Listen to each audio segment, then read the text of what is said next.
Amigos, amigas que tienen la bondad de escucharnos cada semana, compañeras y compañeros antorchistas que también se sintonizan con nosotros, tengan muy buenas tardes todos con mis mejores deseos de salud y bienestar. El día 3 de mayo pasado se cumplió el primer aniversario de la peor tragedia que ha sufrido el metro de la Ciudad de México en toda su historia, según dicen los entendidos. Ese día, una de las vigas, que sostienen el piso y los rieles sobre los que circulan los trenes, se vino abajo en el tramo elevado Olivos-Tezonco en la delegación Tláhuac, arrastrando en su caída 2 vagones del metro con un saldo de 26 personas muertas y más de 100 heridas. A un año del desastre, sigue siendo muy difícil saber con seguridad qué fue lo que lo provocó, quiénes son los responsables y qué se piensa hacer para reanudar el servicio del metro con seguridad garantizada para los usuarios. Esto, desde luego, no es casual.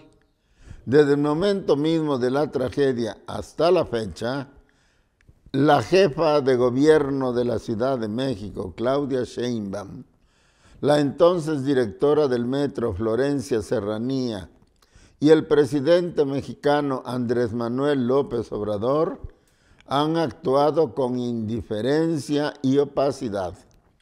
Deutsche Welle, 5 de mayo de 2022. En efecto, ninguno de los tres acudió al lugar del accidente la noche en que sucedió. Sheinbaum hizo una breve visita al día siguiente, pero se negó a visitar a los heridos y a los familiares de las víctimas fatales, y el presidente justificó su ausencia con un al carajo cuando alguien de los medios se lo hizo notar. Es decir, ninguno de los tres quiso dar relevancia al suceso, ni a los ojos de los afectados, ni a los del público, para no incrementar el costo de las indemnizaciones, ni alentar la exigencia de castigo a los culpables.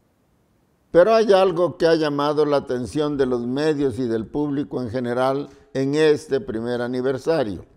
Se trata del rechazo público de la jefa de gobierno al tercer informe de la empresa noruego-alemana DNB, contratada por el propio gobierno de Sheinbaum para hacer una investigación técnica rigurosa de las causas del percance y sobre esa base poder deslindar responsabilidades.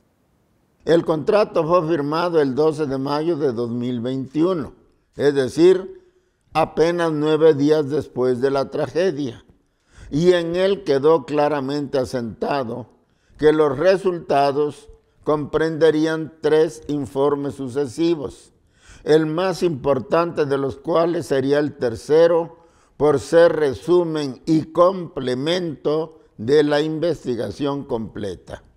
Y es precisamente este tercer informe el que rechaza a la jefa de gobierno, tachándolo de falso y tendencioso por haberse apartado de la metodología acordada, además de incurrir en conflicto de interés, porque su representante en México es un abogado que ha litigado antes en contra del presidente López Obrador. Lo primero que llama la atención es el giro radical que ha dado la jefa de gobierno en su apreciación de la empresa DNB, cuando el 16 de junio de 2021, es decir, 1 mes y 4 días después de haber firmado el contrato con DNB, informó al público sobre esta decisión. Sheinbaum dijo que se trata de una de las mejores a nivel mundial. Literalmente afirmó: DNB es el experto independiente en gestión de riesgos y garantía de calidad que opera en más de 100 países y fue fundada en Noruega en 1864. Es una empresa líder en el mundo y es especialista en análisis y la investigación de fallas y en certificación y servicios de prueba. Dijo Sheinbaum el 16 de junio de 2021, Reforma 5 de mayo de este año.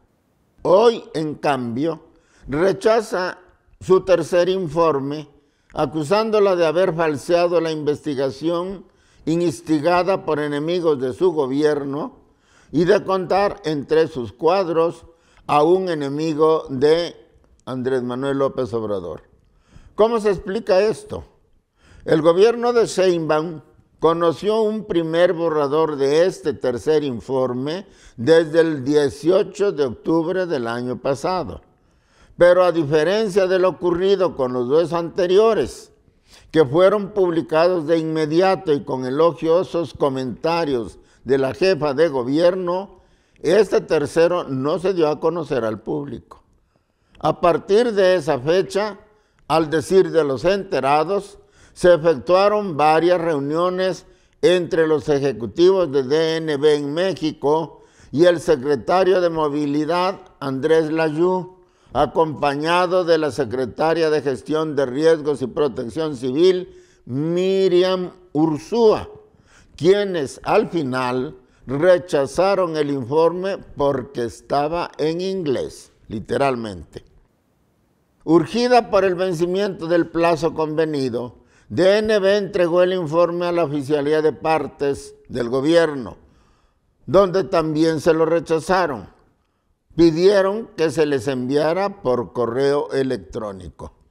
Todo esto deja muy claro que la intención era romper el trato con la empresa sin pagar sus servicios, alegando incumplimiento de la misma en los plazos. Y otra vez la misma pregunta, ¿por qué motivo? Según Salvador García Soto, el Universal, 10 de mayo de 2022, para el mes de enero de este 2022, de acuerdo con una fuente interna del gobierno capitalino, se le pidió a DNB que hiciera algunos cambios en el informe, particularmente en la parte que se refiere al título de Barrera 4, fallida entre paréntesis, inspección regular de las obras de ingeniería civil, en la que textualmente se cita, de acuerdo con la versión íntegra del informe publicada por el diario español El País, aclaro yo, el manual de mantenimiento de la línea 12 especifica las inspecciones de rutina, trimestrales, semestrales y anuales, según el año de servicio,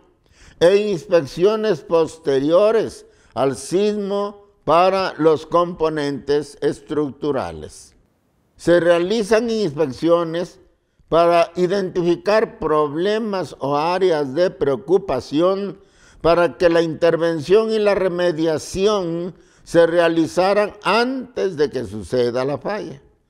DNB no recibió documentación que indicara que se realizaran estas inspecciones de rutina.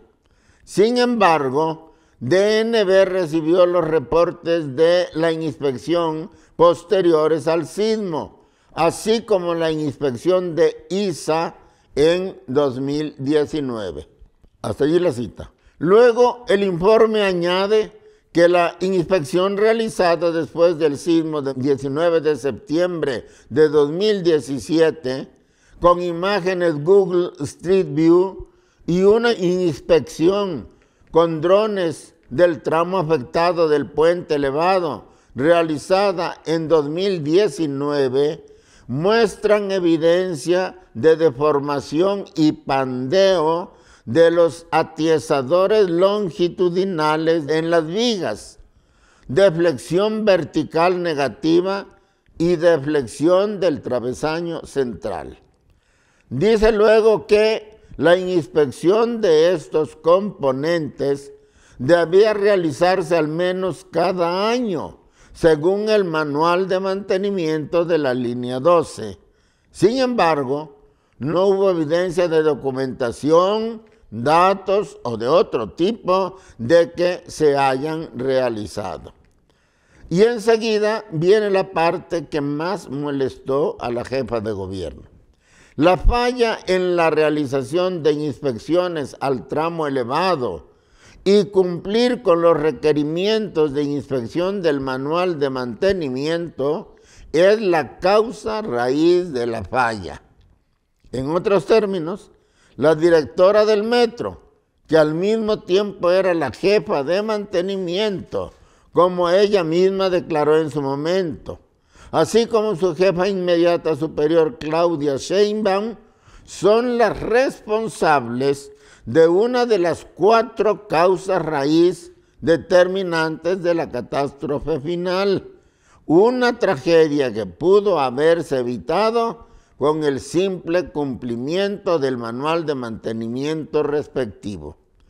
He aquí el porqué del giro de 180 grados de la opinión de Sheinbaum sobre DNB y del terminante rechazo a su tercer informe. Este es precisamente el ángulo que, por lógico y razonable que parezca, el gobierno de Sheinbaum señala como tendencioso y falso, dice Mario Maldonado, El Universal, 9 de mayo de 2022. La empresa DNB, por su parte, se ha limitado a negar que haya violado los términos del contrato o que haya incurrido en conflicto de interés, lo que parece un desafío a Sheinbaum para que demuestre sus imputaciones. A esto se añade que los expertos consideran que no existe ningún conflicto de interés de acuerdo con lo dicho por la propia jefa de gobierno.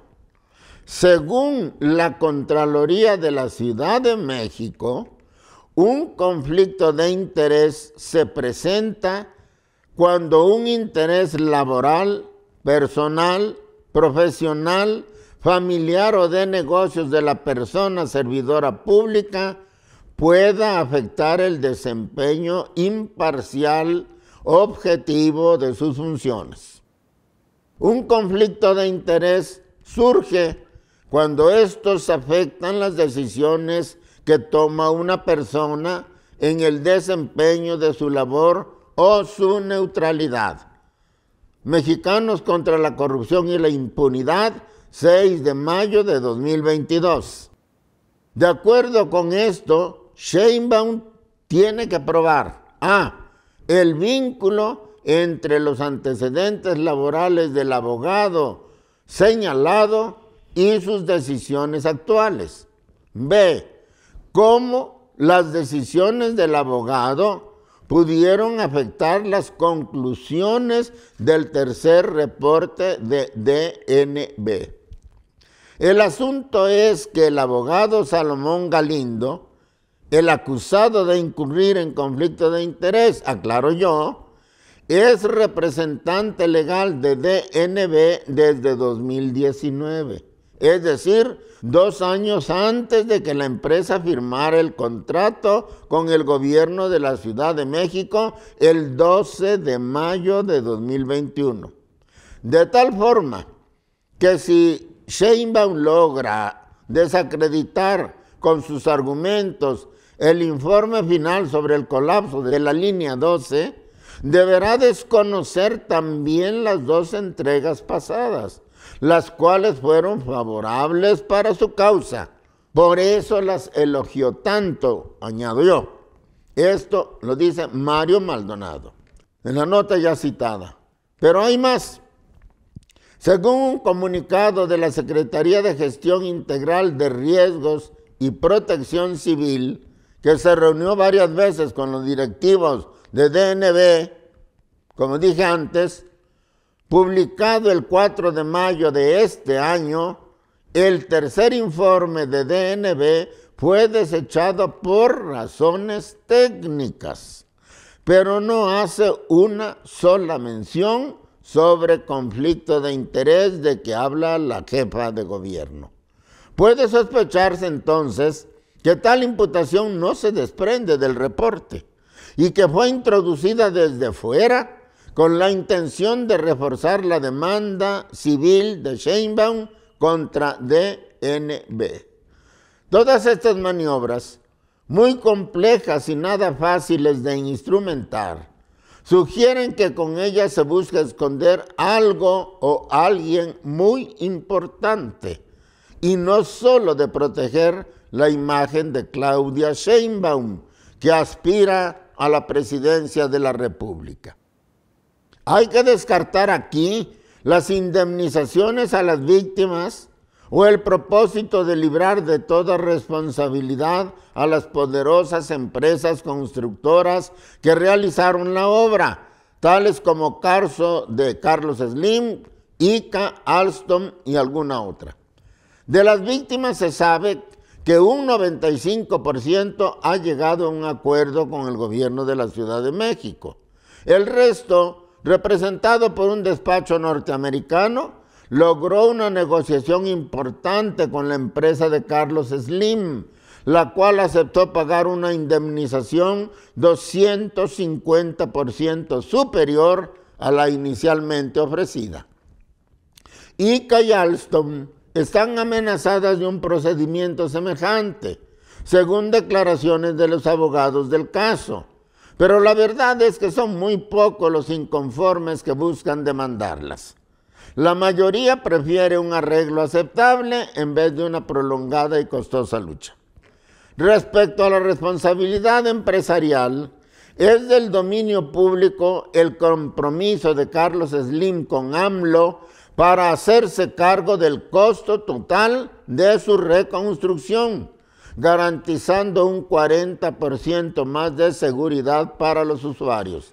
La obra quedará lista a finales de este año o tal vez en la primera mitad de 2023, dados los cuidados y precauciones que se deben tener en la elaboración del nuevo proyecto y en la construcción de la obra. Pero sea como sea, víctimas y empresas han alcanzado ya un arreglo o están a punto de alcanzarlo. Luego no está en ellos la explicación de la maniobra que comentamos.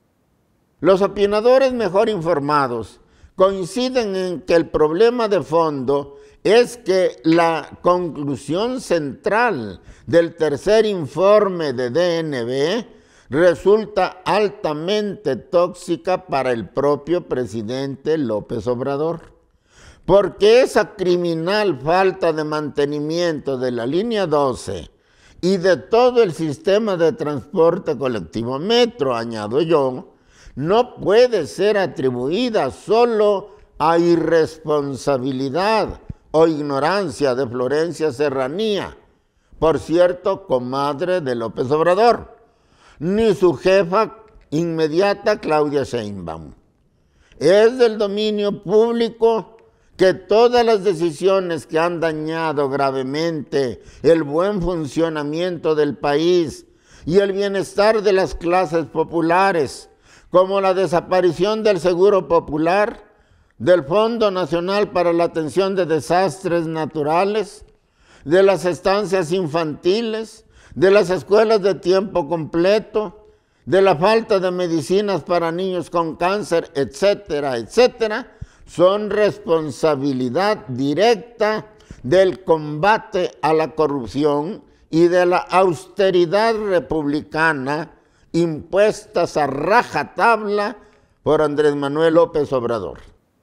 Y la falta de mantenimiento del metro no puede tener una causa distinta. En una conferencia de prensa celebrada al día siguiente de la tragedia del metro, a pregunta de un reportero, Sheinbaum contestó: no sé de dónde tomas este dato. No sé exactamente de dónde tomas esa afirmación, pero no ha habido una disminución del presupuesto ni un subejercicio. Ese mismo día se publicó la cuenta pública del gobierno en la que puede comprobarse que el presupuesto para el metro en 2020 fue de 15,652 millones de pesos, de los cuales solo se aplicaron 14,290.2 millones. Es decir, que sí hubo un subejercicio de 1,362.2 millones de pesos. Por otro lado, la Secretaría de Administración y Finanzas acepta un subejercicio de solo 587.8 millones que obtiene partiendo no de los 15,652 millones originales, sino solo de 14,878 millones, es decir, de un presupuesto menor que fue modificado ese mismo año de 2020, lo que demuestra que hubo un recorte de 774 millones de pesos al metro. En resumen, que sí hubo recortes al metro y sí hubo un subejercicio del presupuesto aprobado, que son los que explican la falta de mantenimiento de la línea 12 que finalmente colapsó. Por tanto, lo que se trata de proteger es la imagen presidencial, la imagen de AMLO, el directamente responsable de las malas condiciones, no solo de la línea 12, sino de todo el sistema de transporte colectivo metro y, por tanto, de los muertos y heridos en el derrumbe de la línea 12. Como dice Deutsche Welle, Sheinbaum, funcionaria, lleva ya 2 tragedias en su carrera que han costado la vida de inocentes. La primera fue el derrumbe del colegio Rebsamen cuando era delegado de Tlalpan, con 19 niños y 7 adultos muertos. La segunda es la tragedia en el metro. Para ella y para el presidente vale la sentencia final de Deutsche Welle. Cuando un político pasa por encima de la vida de las personas para alcanzar sus fines, es capaz de cualquier cosa. La justicia para los muertos y heridos de la línea 12 será una asignatura pendiente para todos nosotros, mientras no nos organicemos para dar la lucha por un gobierno diferente y mejor al de la 4T, cuyos frutos sangrientos hemos saboreado ya la mayoría de los mexicanos y las mexicanas. Agrupémonos todos en la lucha por un México para todos, pero sobre todo para los más débiles y necesitados, como los usuarios del metro de la Ciudad de México. Muchas gracias.